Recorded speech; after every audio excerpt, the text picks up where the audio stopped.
No Weekly Update dessa semana, vamos falar sobre o EURUSD, que finalmente está despencando. Vamos falar sobre o preço do petróleo, que está afetando o Canadian Dollar. Vamos falar também sobre o sentimento do mercado, que está fortalecendo o JPY. E também das reuniões dos bancos centrais.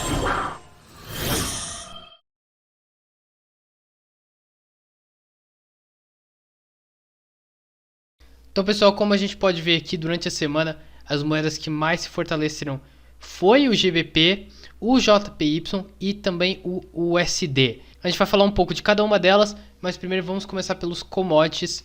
A gente vai falar sobre o petróleo que continuou caindo essa semana, mesmo depois de eu ter dito que poderia existir uma demanda maior pelo petróleo para a produção de energia em alguns países que não poderiam utilizar o carvão e gás natural pela escassez e pelo aumento do preço excessivo, iriam utilizar refinados derivados do petróleo. Mas como já foi declarado, já saiu em alguns artigos que o presidente Biden estava tentando controlar os estoques e dessa forma controlar essa inflação no preço do petróleo, ele conseguiu sim fazer com que o preço caísse, e agora que está vindo esse sentimento novo de incerteza, de lockdowns, que a gente já vai falar um pouquinho para frente, a gente pode ver um petróleo caindo mais ainda, apesar de que, como eu tinha dito nos outros updates, se não fosse por isso, o petróleo provavelmente estaria subindo mais ainda, porque em grandes empresas como empresas aéreas estavam apostando nessa alta do petróleo, ou seja, estavam se defendendo dessa alta com posições de hedging, ok?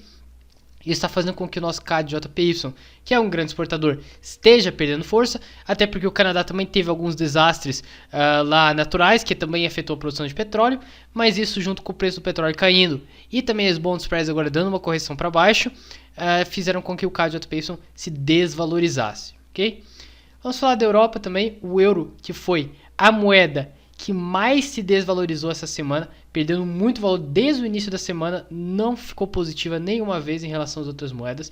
Está acontecendo porque a Europa já estava numa situação econômica ruim, o emprego não está sendo alcançado nos targets que estão sendo impostos pelos bancos centrais e pelos governos, e agora com essa preocupação ainda dos lockdowns voltando, a Áustria, a Alemanha e a Holanda já estão dando toda essa confusão de casos explodindo, e os outros lados da Europa já estão mostrando que isso pode acontecer em toda a Europa, e se isso vier um lockdown total novamente vai ser horrível para o euro.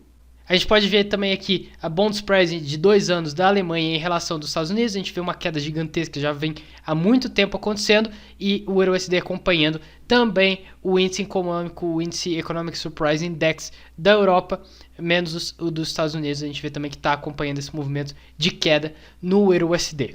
Temos nesse gráfico aqui também os dois bond spreads de 2 anos e 10 anos, juntamente com o EURUSD. A de 10 anos é laranja, a de 2 anos é azul, que a gente vê que está acompanhando de forma muito certeira o preço do EURUSD. A Europa não pode combater a situação econômica que está agora aumentando a taxa de juros.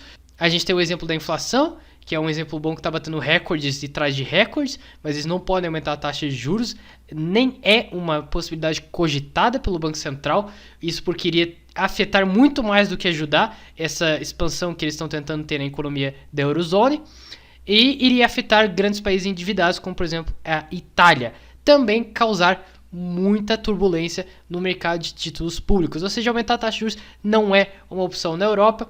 A gente pode ver em relação ao Japão, por exemplo, que a situação econômica do Japão não mudou, os números econômicos deram um sinal de vida de crescimento, mas foi muito pequeno, então se mantém igual a mesma situação muito expansionista da política monetária do Japão.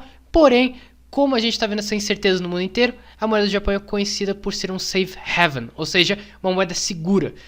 Como o Japão tem a maioria dos investidores, a maioria das pessoas aplicando nas bolsas mundiais, quando existe essa insegurança ocasionada, por exemplo, pelos lockdowns que estão voltando e essa crise energética toda que pode estar acontecendo, afetar algumas das aplicações financeiras mundiais, como por exemplo da Bolsa dos Estados Unidos, a Bolsa da Europa, que estão batendo recorde highs atrás de recorde highs, e não é o melhor momento de você colocar o seu dinheiro lá. Na verdade, com os lockdowns voltando, é o melhor momento, na verdade, de você retirar o seu dinheiro dessas aplicações para trazer para o Japão, né? É um dos grandes motivos que pode ter fortalecido o JPY em relação especialmente ao euro.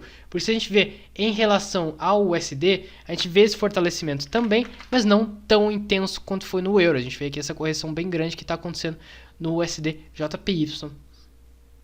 E com isso tudo, o que se fortalece sem dúvida é o ouro, que é conhecido como um ativo de segurança, um ativo que combate a inflação, um ativo que combate essas crises econômicas mundiais. Durante o Covid a gente viu o ouro vir aqui de 1.200, 1.000 e pouco, a chegar em 2.000. Depois ele corrigiu com a recuperação econômica, se manteve lateralizado e agora está voltando a crescer de 1.600 para quase 2.000 essa semana.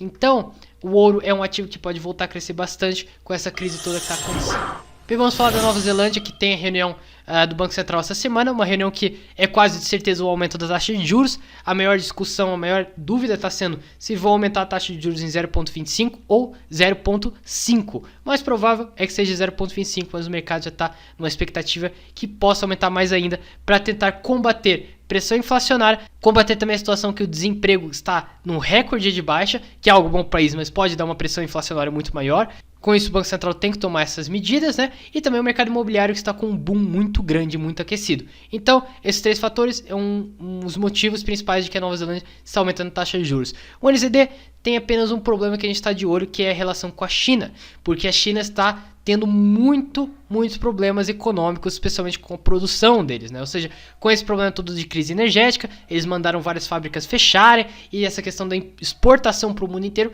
reduziu bastante o crescimento econômico da China. Estou falando aí que a economia da China está funcionando como se estivesse em 1990 em termos de potência econômica. Ou seja, a China, que é a segunda maior economia do mundo, é muito problemática que ela está tendo problemas, especialmente com os países que ela tem em relação de importação e exportação, que é a Nova Zelândia, um exemplo disso.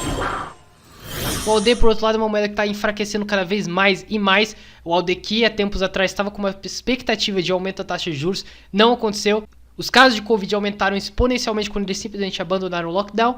E também o minério de ferro, que é uma das grandes questões da correlação com o AUD, está despencando muito forte, fazendo com que a demanda por Australian Dollars diminua. Também os preços dos outros commodities estão afetando isso, especialmente os metais. A relação com a China também não é das melhores, sendo que a China já cortou relações com a AUD para exportação, para importação de alguns produtos da Austrália, e também com esse problema agora econômico na China não vai melhorar essa relação de exportação. Então provavelmente nós vemos um AUD mais fraco essa semana. Vamos ver como é que vai sair os números econômicos para a gente tomar as nossas decisões. O GBP é uma moeda que, pelo contrário, está sendo forte e é uma das únicas moedas que bateu de frente com o dólar. A gente vê uma valorização de 25%, se não me engano, desde março de 2020 até março de 2021. O GBP, que se não aumentar a taxa de juros, a gente pode ver essa expectativa que já está sendo precificada no GBP, especialmente em relação ao euro, que é uma moeda que está muito fraca, pelos motivos que a gente já falou aqui. Ou seja, a gente vê um GBP ganhando cada vez mais força em relação ao euro, e nesses últimos dias aqui conseguiu quebrar esse último fundo novamente, ou seja, está quebrando fundos atrás de fundos, o euro GBP, e pode chegar agora aqui ao fundo de fevereiro do ano passado. Se a expectativa não for realizada, ou seja, se o Banco Central da Inglaterra não aumentar a taxa de juros, a gente vê espaço para um GBP caindo muito forte, mais forte ainda do que se a expectativa for realidade. Ou seja, eu acredito que se a taxa de juros realmente aumentar agora na próxima reunião, que eles vão ter que decidir a taxa de juros, né? Há espaço ainda para crescer, obviamente, né, com a mudança da taxa de juros, mas eu acredito que muito menos espaço se a taxa de juros não for realmente mudada, ou seja, se não aumentar a taxa de juros, acho que existe aí uma expectativa que vai ser quebrada de forma muito forte e o mercado vai derreter, o GBP vai derreter por causa disso, na minha opinião. Só passar aqui então para o report do Scotiabank também para a gente comentar um pouquinho de todas as análises aqui do Scotiabank de posicionamento e tudo isso a gente vê exatamente que ele concorda bastante com as coisas que a gente está falando.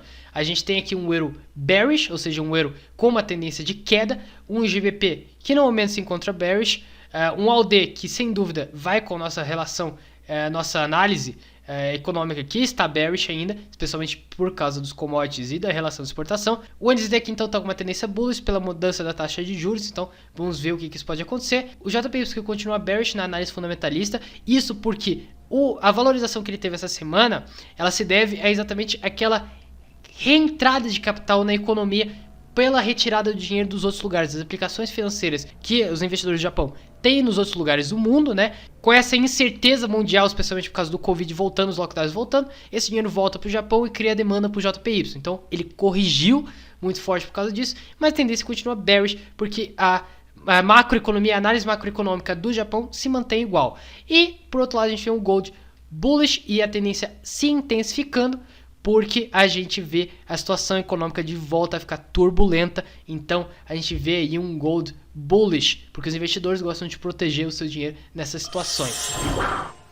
O Euro USD, como eu tinha previsto nos últimos updates, que poderia se desvalorizar, finalmente agora está em 1.12, né? Eu tinha falado isso nos últimos updates, ele estava lateralizado aqui entre quase 1,17 e 1,15, ou seja, por bastante tempo ficou aqui e eu sempre alertava que o USD está muito melhor do que a situação na Europa e que isso vai uma hora ceder e vai cair, vai estourar, e exatamente está acontecendo. Então a gente pode ver uma continuação desse Euro USD se tudo sair a favor no calendário econômico que a gente vai ver aqui agora.